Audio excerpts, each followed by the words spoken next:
They may participate, but they may not be represented. While women own a great deal of knowledge on the natural resources or the management of those resources, their ability to access and use these resources is often limited by their weaker resource rights. So when we talk about gender or resources with forestry products, which is where this came from, there's obviously a huge issue there around diversity, psychological diversity too, not just ecological diversity, psychological diversity.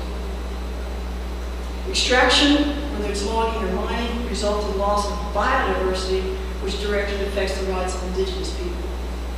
So, can you hear within each of these, there's a sense of a lack of human diversity in these situations. There's things that aren't being brought, aren't being opened and discussed and brought to the table. So there's a lack of psychological diversity in these. And we'll come back to some of these later.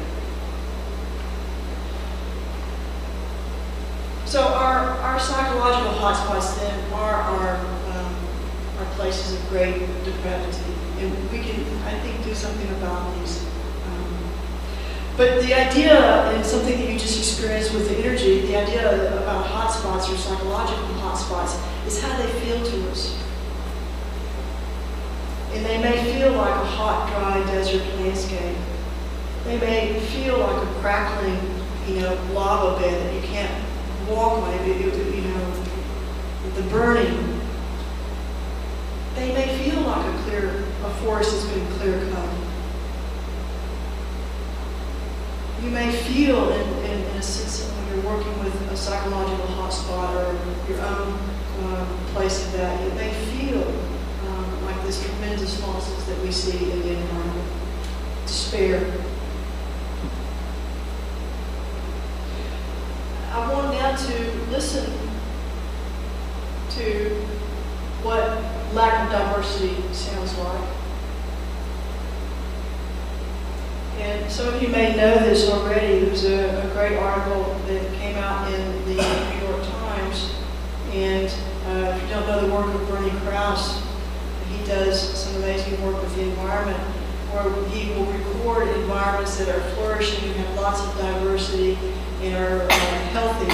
And then he goes back after several years and records again after there's been logging or some sort of extraction, and the sound is quite different. So again, we're trying to activate the full human here, get the brain in gear. So I want us to see if we can hear these places of diversity. This is a forest meadow that when he first recorded. It's in California. This is weeks before the logging company came in to harvest, and this was in, as you see, 1988.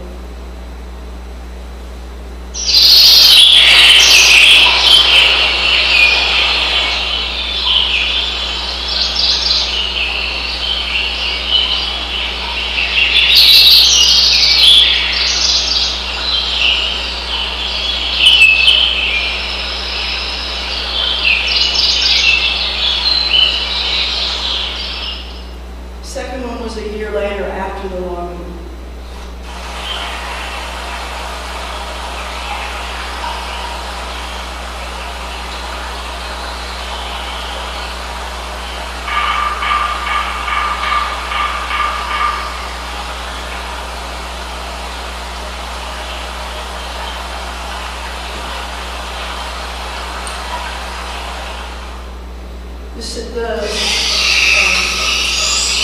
second example is a forest in Costa Rica, a coral reef. Actually, this is a rainforest in Costa Rica. The differences between before clear cutting and after.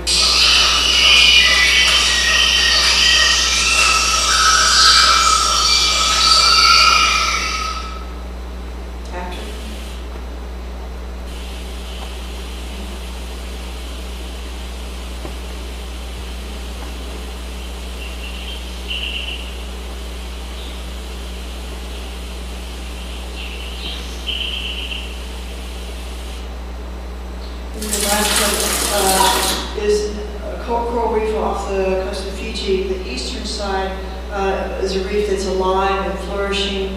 lots of diversity there. And then the western side, the one I'll play last, has been degraded by pollution and acidification, of course, global warming situations. This is the eastern side, the flourishing side.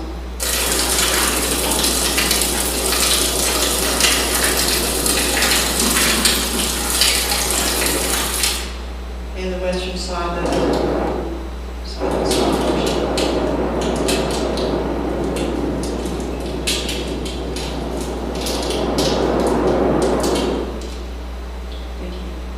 So, hotspots then always signal a lack of opportunity, a lack of diversity. Lack of diversity in our psyche is a lack of imagination or curiosity about ourselves, curiosity about others, curiosity about the world. It can be a sense of isolation, a lack of care or having concern, empathy. But lack of diversity can also be a sense of neediness, greed, hatred, envy, jealousy, shame, negativity. So hotspots happen in individuals. We all have these, but they also can be produced within a community, an organization, institution. And this is why, being able to assess these things ecopsychologically, to be able to find where these hotspots are, then you have an opportunity to address them and do something with them. I think before we move to the next section, which still is on diversity, before we actually get to the exercises and work diversity in our ecosystem, we should take a little break so that I stay and keep us on time and on track. There's water and tea outside, and if you'll be back at 10:45, we'll take this up again.